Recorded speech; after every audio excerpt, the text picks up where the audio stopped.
Right, hello everyone. Today we're going to be talking about properties and applications of polymers.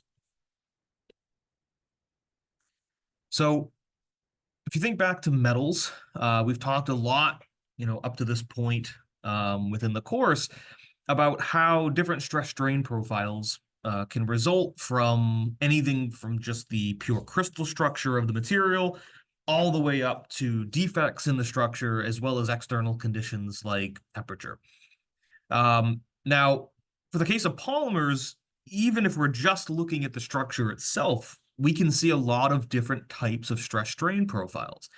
You still have your kind of traditional brittle polymers, in which, again, really, really, really small plastic region. Um, but then you have these two additional stress strain profiles, this plastic profile and this highly elastic profile. And these look very different than what we would see in our kind of traditional metal scenario. Plastics are aptly named because they are essentially polymers that have an extended plastic region over some period of strain. So they still exhibit plastic deformation, but they don't fail immediately like you would see in the brittle case. Um, Now, when we're looking at this profile in a little more depth, we can define mechanical properties such as yield strength and tensile strength. The yield strength in this case would be defined by that kind of initial peak in the actual stress strain profile, in which case, as you start kind of reducing the stress as the strain goes on, you're going to see kind of that entering into the plastic region until eventually you start seeing a growth in stress that can be sustained up until the actual failure point. That maximum stress would be indicated as the tensile strength. If, for whatever reason, you were to see a failure point below the yield strength, in principle, the tensile strength would still be classified as the global maximum. So the yield strength and tensile strength would be the same at that point, with the caveat that there is still an extended strain region prior to the failure point, even though it dips below the yield stress. Then we have highly elastic polymers. This is a very unique stress strain profile that is very, very different than what we would see with our kind of crystalline metals. These are polymers that can have not only a non-linear elastic region, but a very, very large amount of strain that can be sustained prior to that failure point. Now, to really understand these profiles and where they arise from, we have to consider different types of strain profiles as a function of a particular type of loading profile. So here in the top left, the loading profile is as follows. Essentially, in the beginning, there is no stress applied. At time TA, there is an immediate kind of concentration of stress applied to the material, and then that stress is held for some period of time until it is unloaded at time TR, and then there is no stress on the material after that point. So the three different types of strain profiles are as follows. In the top right, we have a 100% elastic. It'll essentially follow the actual loading profile. So as soon as that force is applied, there is some strain that is induced. The strain does not change at some point. And then when the load is removed, then the strain recovers back to its initial state. So our 100% elastic case. For viscoelastic, you essentially have an initial region that can be elastic. That corresponds to that initial force applied on the material. But after some period of time, and usually a fairly small window of time, you begin to see this viscous behavior, which we'll talk about in a minute, up until the point of unloading, in which the material does recover some of its plastic, some of the strain that was induced during it. And then you have viscous, which essentially at the point of loading, there is just this continuous permanent strain that is applied to the material. And then when the force is removed, none of that strain is ultimately recovered. And then we're going to talk about, where these various profiles actually come from in terms of the structure of the material. So let's start with viscous. In principle, these would predominantly correspond to things like amorphous or glassy polymers. These are non-crystalline polymers that what we mean by plastic deformation here are these kind of flow mechanisms. You can think about applying a force onto a material, and rather than say a specific defect hopping from site to site or the creation of a dislocation, what we're really talking about here is that the structure is inherently somewhat randomized to begin with. It doesn't have that kind of nice, perfect repeating structure like we saw in crystals. And then at some point, that kind of disordered amorphous state just changes into a different disordered or amorphous state. The example I always give for this is something like liquid water. If you take liquid water and apply a force onto it, the structure isn't really changing necessarily. It's just changing into a different disordered state. But again, this is different than saying I have this perfect crystal and I'm going to, say, break it in half, in which case now you have a broken crystal at the end of it, which is very different than what you started with. Here, you may end up with a structure that is similar to what you started with, but intrinsically different in the sense that things are not in the same place that they would be normally. There are also different types of mechanisms for plastic deformation in these systems. So if you look at individual polymer chains, you can see deformation. In this case, an example of this would be different side groups kind of changing their orientation, whether it be a rotation angle or their position amongst the actual chain itself. So these would be more like your specific defect diffusion mechanisms, but here we're talking about kind of groups of atoms that kind of all work together, these branches, these chains that exist off the main polymer chain can change in various ways. If enough force is applied, then in principle these groups that are hanging off the main chain can actually break bonds. They could, dissociate into different molecular groups, but that's a lot of force that would typically have to be applied onto the material. Now, for the case of viscoelastic, when you think about what is actually happening here, again, at very small strains, you're seeing elastic behavior. But as that strain gets larger and larger, that's where you start seeing this kind of viscous behavior. And in some ways, you can think of this as the material sits at some stable site, and then once some elastic strain is applied, the material kind of transitions into a metastable state that has a different plastic deformation mechanism. So one kind of difficult thing about these viscoelastic polymers is how do you really define something like an elastic modulus for a polymer that has this kind of separation in terms of how it deforms between the elastic and plastic. We're not just saying that the structure itself is changing, which it obviously is, but we're saying that the mechanism by which it changes also changes as a function of the load that is applied. So one interesting way that we can define this is with this term called a relaxation modulus. You'll notice that this sounds in concept very similar to creep, but we are measuring something different here. So here, the strain is constant. So rather than the stress applied being constant and then seeing how things like temperature affect the structure like we talked about with creep, here what we're really saying is under some condition like constant temperature, we're going to induce some initial strain. And then we're going to see how the structure changes with that combination of induced strain and temperature. And then those structural changes inside the polymer are going to lead to different stress profiles. So again, the kind of three-step process for identifying this is you're going to apply some initial amount. In this case, we'll talk about tensile strain. So apply some initial small tensile strain and do it very quickly. And then hold the material at a constant temperature and that strain. So you don't want the material to, say, relax back to its initial state or be strained to the point where it snaps or fails in some other way. You really want to hold that strain constant. So the material itself is not necessarily exhibiting any further strain. And what you really want to do now is measure how the stress changes as a function of those constant conditions. And what's really happening at that, say, nanoscale or even microscale is that over time, these different molecular groups that make up the polymer, they're going to rearrange themselves, right? And find some lower energy configuration, which should reduce the amount of stress that the material exhibits. So this is an example of what the relaxation modulus would look like as a function of different temperatures.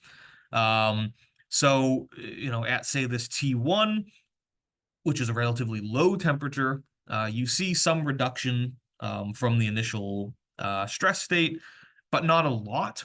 And part of that, in some ways, you can think of this being attributed to there's not a lot of kinetic energy in the system at that temperature. So the polymer itself can't really rearrange in a way that is that different than what you initially started with. But as you keep increasing the temperature, again, things like strain are being held constant. So as you keep increasing the temperature, you're adding kinetic energy into the system, which is giving more freedom for the polymer to rearrange itself at that nano and micro scale. And that rearrangement is presumably going to a lower energy state. So the structure is kind of more towards its global minimum energy minimum configuration, and therefore can handle less stress, right? It's no different than if we said the perfect crystal of aluminum can handle less stress than a block of aluminum that is filled with dislocations, right? It is the kind of interacting of structures that don't want to interact that leads us to being able to handle more stress a lot of times. So if we're rearranging to a lower energy configuration, then that means that the structure is not necessarily mechanically frustrated anymore. So it handles less stress. And the slope of this line as a function of time tells us how quickly the material structure is changing, right? Because if the stress is changing very quickly, that means that the actual structure is changing very quickly, because the only thing that can be happening here, because things like temperature and strain are held constant, is that the structure is rearranging itself. And again, the temperature can drastically affect not just the magnitude of the change, right? That kind of initial stress and then the final stress, but also how quickly you can go and find, say, that kind of further energy minimum state. Again, so here's a question for you. Why does a temperature change in relaxation modulus over time increase, or why does a change in relaxation modulus over time increase with increasing temperature? And the answer is that higher temperature equals more kinetic energy, more unstable initial structure implies a greater impact that can be had because if you're sitting at a, say, really, really energetically unfavorable configuration, you have further to go in order to reach that global minimum. Whereas if you were already at a structure that, really wasn't that far away from the energy minimum, then you're not going to see as much of an impact in something like the relaxation modulus. So another interesting aspect of this is that the actual magnitude of the modulus can tell us a lot about the structure of the material. In fact, for this particular class of materials here, you can see temperature on the X and magnitude of relaxation modulus on the Y. And what you'll see is that, as you change the magnitude of the relaxation modulus, you're kind of entering into different deformation mechanisms. So for example, if you're very cold, you're going to see something that is very similar or reminiscent to what you would see in our metallic crystals. But as you increase the temperature, you kind of transition into this glassy or rubbery state, which would have a very different deformation mechanism. And then eventually you keep increasing the temperature and you start forming this kind of viscous flow mechanism, which again would be attributed to something very similar to an amorphous or liquid-based system. Again, why is this the case? Because the relaxation modulus is measuring stress versus strain, right? Obviously, it's measuring time-dependent stress as a function of initial strain, but it's still a stress-strain profile. And these profiles only exist because there is some unique structure within the system that maps to a given stress for the conditions that are applied, such as temperature and strain. So as far as polymers are concerned, two important actual quantities that we can measure from this would be the transition from that more crystalline into glass. This is known as a glass transition temperature. And then finally, the melting or liquidus temperature. These two are very important. We'll talk a little bit later about how you can actually manufacture these polymers into real devices. Like I said a little earlier, the initial structure also has a significant impact on how the relaxation modulus will change as a function of time or temperature. So here we have a couple of different types of polymers. One is amorphous, one is cross-linked atactic, and one is crystalline isotactic. And you can see that the relaxation modulus as a function of different temperatures is very different for the three profiles. And again, the reason for this is that the structure of these three materials is different. And relaxation modulus is very much a cause and effect type property, right? You have some initial structure, you apply a set of conditions, and you see how that structure changes over time indirectly by measuring changes in stress, which would mean that if you're starting from different types of structures, that you would see different evolution of that system under the conditions like temperature and initial strain. So let's talk about deformation mechanisms in semi-crystalline polymers.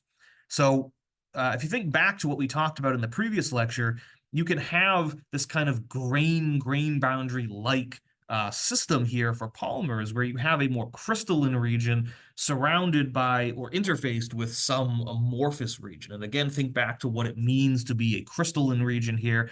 Doesn't mean that there isn't some level of symmetric disorder present, but rather that there is some repeating system in here that is well defined, whereas the amorphous region is that inherently disordered configuration and there is no long range symmetry. Now, if we think to these semi-crystalline polymers, they're going to exhibit a very similar plastic region to what you would see in metals and ceramics, where you kind of have that initial yielding, entering into that plastic region, some kind of necking-like behavior up until the actual failure point. But unlike metals and even ceramics, the actual mechanism behind this plastic deformation is very, very different. So at a very kind of base level, if I apply a tensile strain to the system, what is going to happen? Initially, what will happen is that the amorphous region will kind of elongate or get larger. Not because we're adding more amorphous structure, but rather we're kind of pulling apart those strands that are kind of jumbled up within that amorphous region. And the reason at this point we're not seeing a change in the crystalline region measured by this kind of T naught parameter is because it takes higher energy to actually deform the crystalline region, but a lower energy to deform the amorphous region. Because again, there's no repeating structure, they're kind of jumbled about, and it's fairly easy from a stress perspective to kind of untangle those strands. Now, if you keep pulling this material apart, you will see further elongation of the amorphous region, but interestingly, you're actually going to start seeing the crystalline region growing. And the reason is that as you're pulling the amorphous region, you're kind of reorienting those amorphous strands until eventually they have a very similar symmetry to the crystal. And because they are in close proximity and even sometimes attached to the crystalline region, they can reorient themselves in a way that effectively just extends the crystal symmetry of the system. Now, eventually, if you keep pulling, you reach a point where this is not reversible, and you will start breaking apart or tearing or sliding those crystal regions, amongst themselves, and then eventually the system reaches some point where it can't go back to what it was initially. Now think about what it means to be elastic here as well. We're pulling these amorphous regions apart, and if we can allow the system to kind of, go back to its initial state, it's more or less like compressing the amorphous region back. It's not that it has to go back to the exact same structure like, you thought about with, say, a crystalline metal. But here we're just talking about the amorphous region kind of recompressing back to a structure that is very similar to what it started with. Again, it goes back to this idea of if I have, two different cups of liquid water, I mean, in principle, they are different structures, but they're both liquids, right?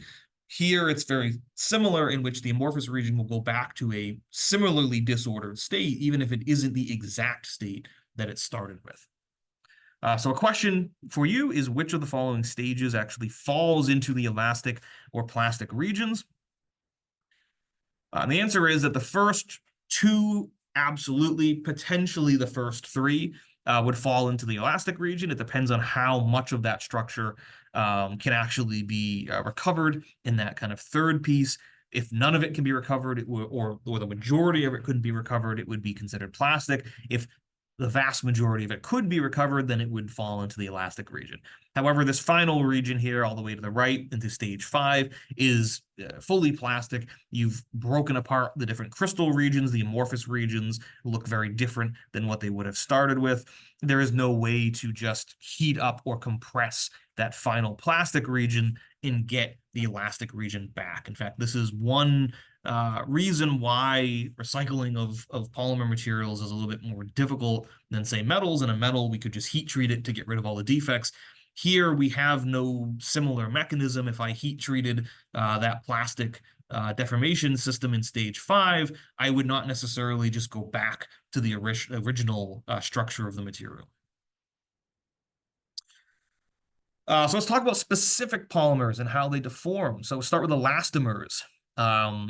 Here, think of it as a bunch of different polymer strands, but they're all kind of cross-linked together in various ways. These cross-links, again, are kind of strong chemical bonds, whereas the actual jumbled mess of polymer is potentially hydrogen bonded. There's some force exertion between strands, but in principle, it's a relatively disordered state. Now, what makes what makes elastomers unique is that you can have many different structural arrangements. For example, if I apply a tensile strain to the structure on the left, I may get the structure on the right, in which the actual strands themselves have rearranged themselves in some way, but the crosslinks have not broken. So from a mechanical properties perspective, the material is going to behave very similarly to what it would have in the image on the left, right? If you're talking about its strength, a lot of that strength is coming from the crosslinks, and because those weren't broken, the material really hasn't degraded in terms of its ability to, say, go back to its initial elastic state or to sustain a stress upon a given strain. You are still getting a structural change in the material, but again, it goes back to this idea of, 2 cups of water, they're different, but they're the same. If the vast majority of the mechanical properties are coming from the crosslinks, then if those were not broken, then the material is essentially going to behave the same way as it did prior. That begs the question, though, can elastomers have a plastic region on this stress strain profile? And if so, what structural changes would induce that kind of elastic to plastic transition? And the answer is yes, they can, though it's usually a very small region. What this would look like is crosslinks breaking. If you have crosslinks breaking, that would imply some transition into the plastic region. However, if you are breaking those crosslinks, and again, these are usually strong covalent bonds, you would probably need to supply a large energy or force onto the material, and that would probably cause failure of the polymer anyways. If the crosslinks, if you have enough energy to break the crosslinks, you have enough energy to break the main chain of the polymer strands. So typically the plastic region is fairly small. So that also begs the question, are elastomers brittle or ductile materials? And the answer is that they're usually brittle, but they can be ductile. Remember, conditions such as temperature, pressure, and so on can certainly play a role here. But if we're talking kind of generally speaking, remember that ductility is not measured by stress or how much energy or total strain. It's really measured by the amount of strain within the plastic region. And if there is little to no plastic region, that typically means the material is going to fail brittly. So again, as a reminder, polymers have many different stress strain profiles. They can look different and similar to our ceramics and metals. And I guess more importantly, metals and ceramics can also have similar profiles to this. It's not that it's impossible to, it's just that in this particular course, we're not really going to talk about them, right? This is where you could get into things like liquid or glassy metals, polycrystalline materials, and glassy ceramics and so on, right? So it's not that, the kind of simplified stress strain profiles that we talked about in the first half of the course are the only ones that can exist for metals. But you'd have to move away from, say, single crystal metallic systems in order to see some of the more complex profiles. So let's talk about plastic. Let's go back to this for 1 second. Let's talk about plastics, right? So materials that fall into this plastics category, how are they actually going to exhibit plastic deformation? The first is this idea of crazing. So this is kind of at the atomic and nanoscale. What this really means is that I initially have that kind of semi-crystalline system. So I have my crystalline regions, and then I have my amorphous region. And then as I apply some stress or strain onto the material, the kind of plastic deformation is going to start within the amorphous region by the amorphous region elongating. That eventually corresponds to crystal regions kind of realigning themselves or growing potentially as the amorphous region gets smaller. And then eventually the crystal begins to separate and slide apart, changing both the crystal regions as well as the amorphous regions. This is identical to what we just talked about a few slides earlier. This is known specifically as crazing. Another type of kind of yielding, or again, that transition between elastic and plastic deformation, is this idea of shear yielding. So here, instead of starting in the amorphous region, we're actually starting within the crystalline region. So the crystalline regions themselves can begin to either slide apart from where they would normally be oriented, so they're reorienting, or they are breaking bonds and reforming a new crystal region. This ultimately causes structural changes within the amorphous region, as the amorphous region is kind of pulled along with it.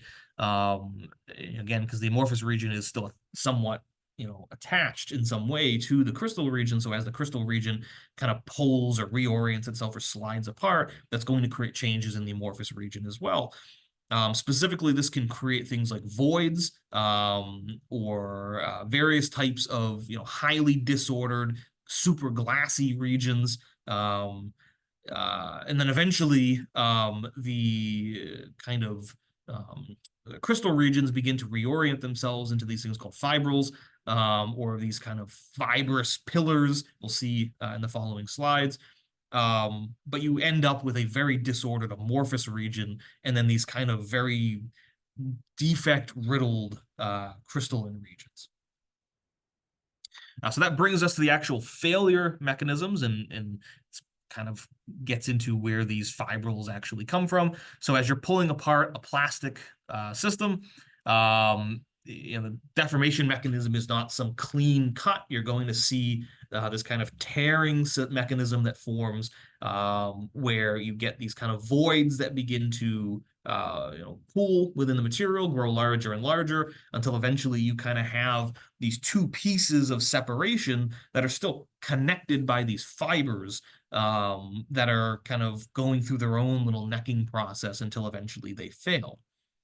So if we zoom into that region, you'll see something that looks like this, where the mechanisms we just talked about, this kind of shear yielding and crazing, they're occurring within these fibers, but the fibers still connect the two separating regions of the material. And the failure point is really then going to be dictated by how easy it is for these fibers to actually deform, go through their own necking process, so they would have their own stress strain profiles, and then ultimately fail at some point. And that can be influenced by many things. How thick are the fibers? What is the distance between them? Because in principle, if the distance is really, really small, they are sharing some of the load that is being applied. But if they're far apart, that load is being concentrated onto specific fibers. It also depends on how disordered it is. Do the fibers kind of extend into an otherwise, fairly uniform crystalline system, or are they surrounded by a highly disordered and amorphous system? So um, there's a lot of features to that failure region that are going to drive differences in the actual failure rate of the polymer. Eventually, though, those fibers will fail, and you will get something that kind of looks like you took a pair of scissors and kind of, snipped it along, or something that looks, I think it looks somewhat like a zipper, um, because you're kind of pulling the two pieces apart, the two halves apart. The fibers are still connecting them. Eventually, the fibers fail, and you're left with something that has these kind of remnants of broken fibers on either end of it, and that will grow and grow and grow until eventually the material just breaks in half. Um, Now, in the case of highly elastic materials, you're going to see a different, failure profile. And again, we've already talked about, what deformation mechanisms plastically, or at least different types of deformation mechanisms, not plastic or elastic. In this case, it would be, elastic deformation, in which we're going from some initial state where various polymer strands are mixed together and they're held together via these strong bonds via crosslinks. Some strain is applied, and the actual polymer can rearrange itself, but the crosslinks remain intact. So in that scenario, this kind of loading and unloading is highly elastic, right? Because you're just changing the state of disorder. You're not really changing the underlying properties of the material. So when you think about how would an elastomer actually fail, the mechanism is going to be somewhat similar to what we just talked about with these kind of semi-crystalline or plastic polymers. However, the amount of deformation that occurs within the elastic region is much larger, and hence the plastic region is very, very small. This ultimately means that there is brittle failure. And what does brittle failure actually look like here? In principle, there's these kind of large connected void networks that end up forming. What you'll see is that, as you start with the material all the way to the left and you keep kind of pulling it, via some sort of tensile strain, eventually you're growing these kind of light red regions, which are voids that are forming in the system. And then eventually the whole system is a large void, right? The system essentially just breaks into multiple pieces beyond some threshold. But again, I mean, the system, this is very different, right, to what we just talked about with plastic polymers, because there you're seeing a large amount of plastic deformation forming, whereas here you're really only seeing the onset of plastic deformation right near the failure point, and the actual type of plastic deformation is fairly extreme, right? Rather than some disordered thing kind of slowly pulling apart, you're talking about regions of fairly, uniform structure kind of snapping into very distinct regions that are then, spaced by some large gap in the system, or void. So that brings us to some mechanical properties that are influenced by intrinsic characteristics of the polymers. And one of these is that average molecular weight, and how this corresponds to something like the tensile strength of the material. So it turns out that the tensile strength of an actual polymer is more or less referenced to the tensile strength at infinite molecular weight, so a system that is infinitely large, and scaled based on the inverse, or 1 over the average molecular weight for the system that you're actually looking at. And what this means is that as the system gets larger and larger, essentially that 1 over really big number goes to 0, and then you approach the infinite molecular weight system. But as the molecular weight gets smaller and smaller, you're getting further from that ideal scenario. So a reduction in something like the tensile strength. So then that begs the question, why is the tensile strength positively correlated with something like the average molecular weight? And the answer is that larger molecular weight implies larger chains within the system, which means more energy is required to actually strain the polymer, hence a larger tensile strength.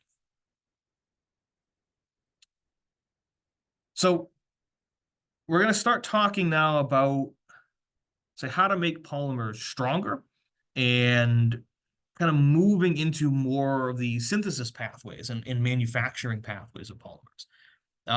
So when you think about these crosslinks as being, something that you can add onto a polymer to enhance its mechanical properties, how do you actually form these? In principle, you would have, multiple polymer strands. You would have some additional, system material that is added into there. In this case, we're talking about sulfur atoms. And then you obviously have to get the sulfur atoms to interact with the chains and form those bonds. You need energy in order to do that. So here, the addition of sulfur and heat ultimately forms the crosslinks. This is the formation of these crosslinks is called vulcanization. And again, why would you want to do this? Well, if you're forming crosslinks, you're making the polymer stronger. So a vulcanized versus an unvulcanized, the polymer is going to be drastic in terms of something like the stress that it can handle. If you think to why you have things like vulcanized rubber, for example, this is why you're essentially enhancing the mechanical properties by going through this crosslink formation process. So that brings us to kind of another class of polymers called thermosets, and these are elastomers. Thermosets look very similar to what we had talked about earlier with this kind of jumbled structure, but held together via crosslinks. Here, when we talk about the addition of heat and mechanical force, these materials do not undergo reversible structural changes. So if I'm applying heat and I'm applying some sort of mechanical load onto the system, the material will suffer some form of permanent structural change. I cannot just reverse it very easily. We'll talk in a little bit about kind of where this comes into play when we discuss things like manufacturing of polymers. Now, this is different than thermoplastic elastomers. Again, so both elastomers, one of them is thermosets, we just talked about. The second is thermoplastics. So these are just elastomers that do exhibit reversible structural changes when you apply heat and mechanical loading. So again, I've taken this system, I've applied some heat, I've applied some mechanical force. I can then reverse the structure back to some state that is equivalent to what I started with. Again, structurally, they're both structurally the thermoplastics, they're still going to exhibit some sort of deformation. It's not that deformation doesn't happen, but because these are fairly disordered with some mix of highly disordered but large scale amorphous region with kind of these more well-defined crystalline regions. In some way you can think of this as some sort of structural composite where you have an amorphous matrix and you've added in these little crystalline particles. It's one way to think about this. And how the size and distribution of these can vary throughout the system.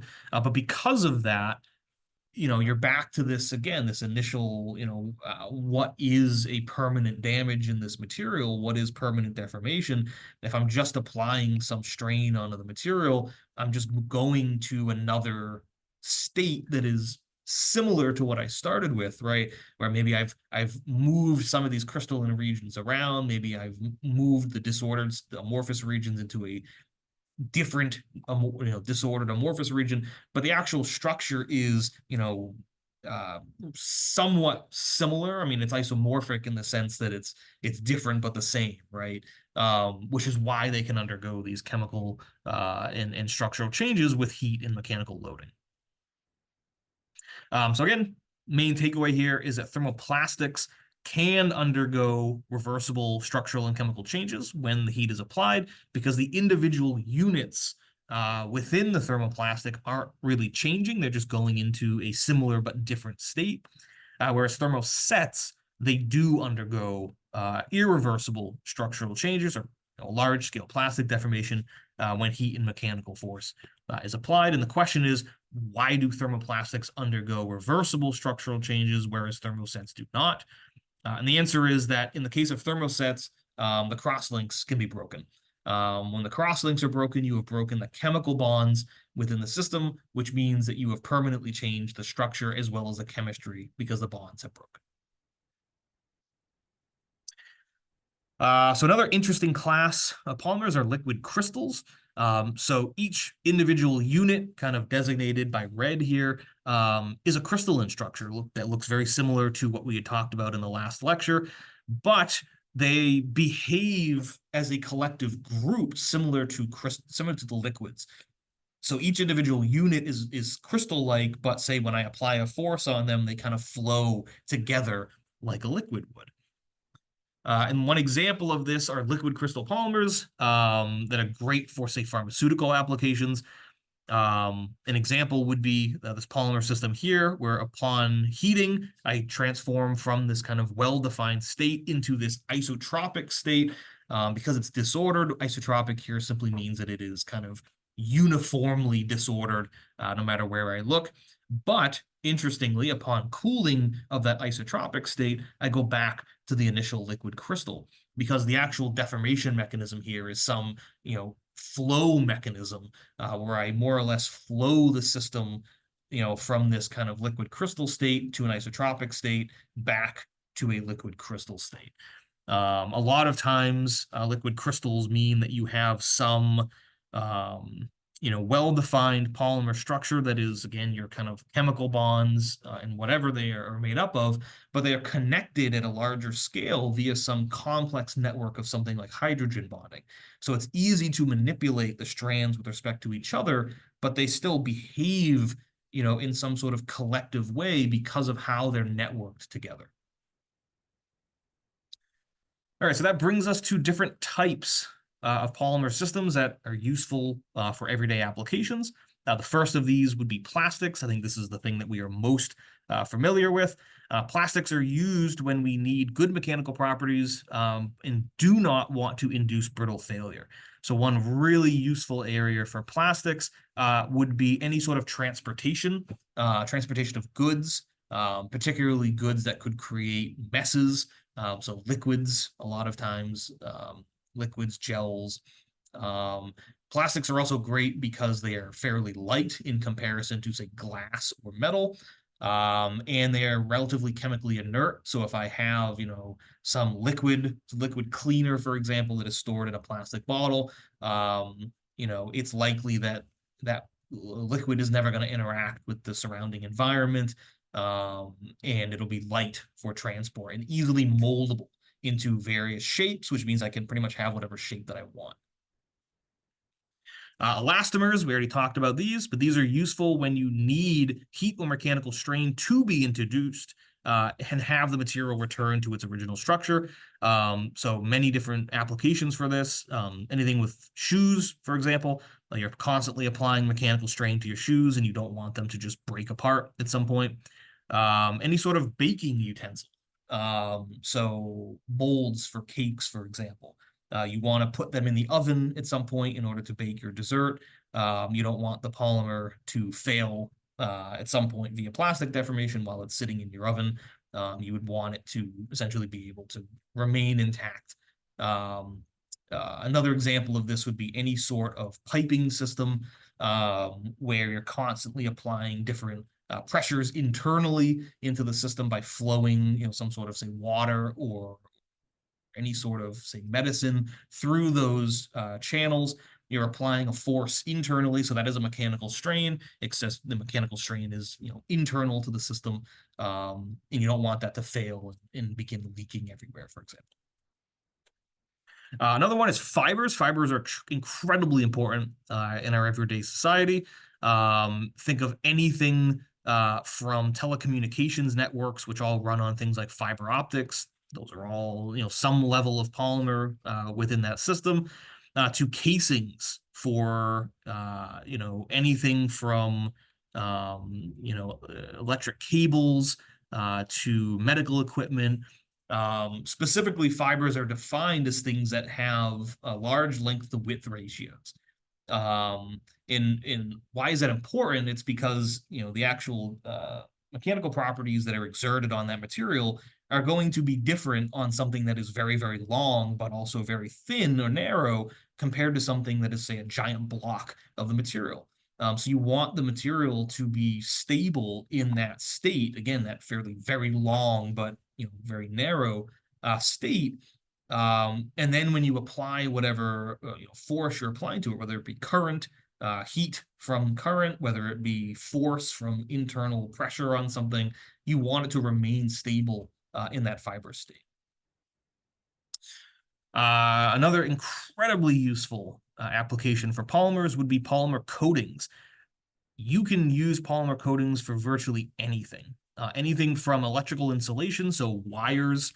So I coat my wires in some sort of polymer to protect, or direct current, to corrosion resistance. A lot of cars, ships, airplanes, they're sprayed with polymer-based paints that are there to essentially keep the metal that the actual vehicle is made up of from interacting with the air, right? And helps with something like corrosion resistance. There are other types of corrosion-resistant coatings, like metals, for example. You can use metals as corrosion-resistant coatings, spray some sort of, say, oxide powder onto the material. The problem is that the polymers tend to be lighter and cheaper to manufacture, so they have an advantage in that sense. Probably one of the most useful, if not the most useful applications for polymers are films. Polymer films, they're defined as things that are incredibly thin, typically less than 0.5 millimeters, but sometimes even on the micro scale. What makes them unique is that they are defined structurally, meaning that they are defined as their ability to be stable in something that is very, very thin. But there's no other distinction, meaning they can exhibit the properties of any other material class. So you can use them mechanically, you could use them chemically, you could use them electronically. Some examples are polymer films that are used in capacitors, wearable electronics. The actual screens and material has to be made out of some electronically conductive system, but that is also incredibly flexible and stable as something that is very thin, because you don't want to wear something that's extremely thick, all the way to, say, wrappings for things. So if I need to coat or wrap, say, giant bags of concrete for transportation so that if it rains, the concrete doesn't get wet and spoiled. Films are great for that because they're light, so they are great for transportation costs.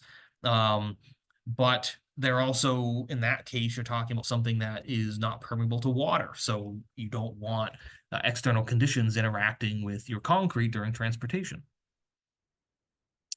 And finally, polymer biomaterials. This is an ever-growing field in which we're mostly using things like naturally occurring polymers to do things ranging from bone repair to drug delivery, believe it or not, all the way up to computing. So there's been a lot of research in recent years about how to use DNA itself as a form of, say, computer storage. DNA is fast. There's, in principle, large amounts of information that can be stored in it. So could you have something like an organic computer that is using DNA instead of something like a hard drive? So when we talk about, say, synthesis and manufacturing, we've already talked about one specific synthesis pathway in which we started from our monomer unit, we added this initial initiator species, and then we kind of grew the polymer strand sequentially. So this is known as addition polymerization, where again, you're kind of growing the polymer sequentially by manipulating monomer units, kind of one unit at a time, and then kind of creating a situation, whether it's via pressure or heat or solvent system, that is going to allow those kind of growing polymer units to then, interact, attach to each other, and then eventually form large-scale polymer strands. There is also another type of polymerization. This is called condensation polymerization. This is more like a true chemical reaction, not that what we just talked about wasn't, but, from a perspective of what you are putting in is very different than what you get out. So you could mix together a series of either polymers or molecules mix them together in some way, again, heat, pressure, solvent, whatever, and then what you would get out of that system is not what you started. So the products are different than the reactants here. Whereas in the case of addition polymerization, you're taking something that is similar to the monomer unit and then kind of just extending it outwards and modifying it slightly. Whereas here you're talking about your products being very different chemically and structurally than what you started with. So when it comes to manufacturing of these polymer systems, a lot of times what we do is we apply some heat and some pressure to ultimately form objects, so particularly if they have complex shapes. So one such fabrication method is compression molding. So here, essentially, you have a mold, you have some polymer that, presumably is in some glassy state so that it's easy to manipulate. And then you apply pressure on that heated system to eventually form the polymer into a given mold. And then upon release of that, the polymer remains in the shape that you wanted. So one thing to consider here is something like, how does temperature affect the actual crystallization process? Why is this important? Because if I'm starting at a, say, very, very high temperature, it's going to take longer to crystallize.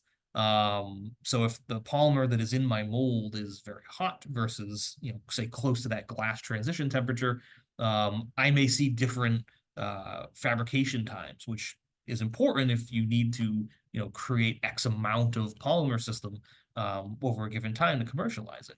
And the reason for this is that higher temperature, again, means more kinetic energy, which means the atoms are diffusing more, which means it takes longer to come to some minimum energy state, which in this case would be the crystalline state. So, in some ways you can kind of treat this as annealing, in which, you are in some configuration, you increase the temperature to some point. Obviously, it has to be below the melting temperature, but you increase the temperature up to some point, and then you try and form some crystal system or some more ordered system than what you started with. Another aspect of the material that can actually affect that process is that higher molecular weight produces a higher glass transition and melting temperature.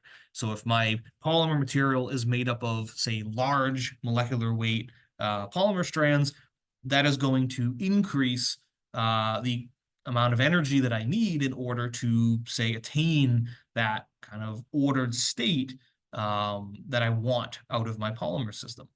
And again, the reason for this is that higher molecular weight is more bonds to break, right? So if I'm trying to go from some ordered state to a disordered state, I need to change the structure in some, non-symmetric way, right? I'm trying to break the symmetry of the material. In order to do that, I need to move atoms around. I need to break bonds. So if I have higher molecular weight, that's just a larger system that needs more energy to ultimately create that amorphous and glassy zone. So when you think back to our compression molding, again, heat and pressure are being applied to kind of form an object with a shape, and then that annealing process is done to kind of get the polymer to a point mechanically that you want. And one question I have is, why is this useful for something like thermoplastics? And the reason is thermoplastics, again, they do not exhibit permanent structural damage when you apply mechanical or thermal energy to the system.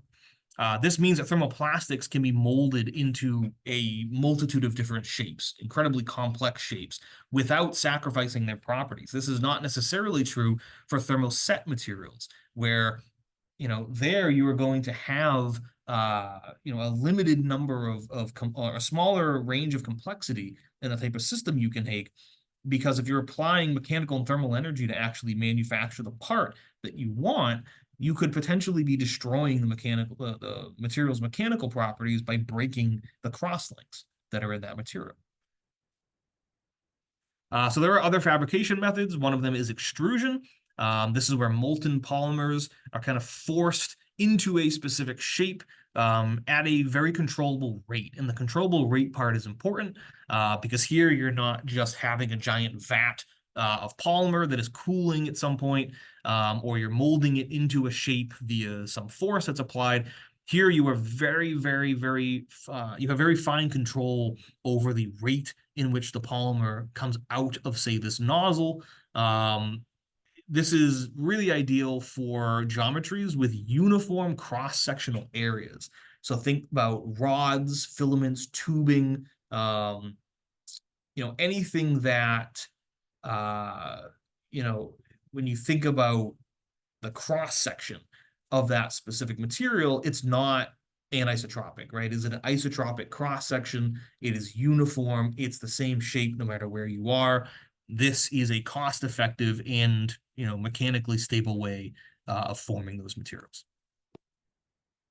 And then finally, again, this is not an exhaustive list, but a list of things that I think are relevant and interesting. Finally, we get to 3D printing. There are different types of 3D printing. Here is, I think, what people think of as the most traditional one, where you have this build platform that can be moving, or the nozzle can be moving, and you are taking some sort of high temperature polymer, and you are extruding it into some pattern, and you're growing the object kind of layer by layer, and that's where the whole printing idea comes from.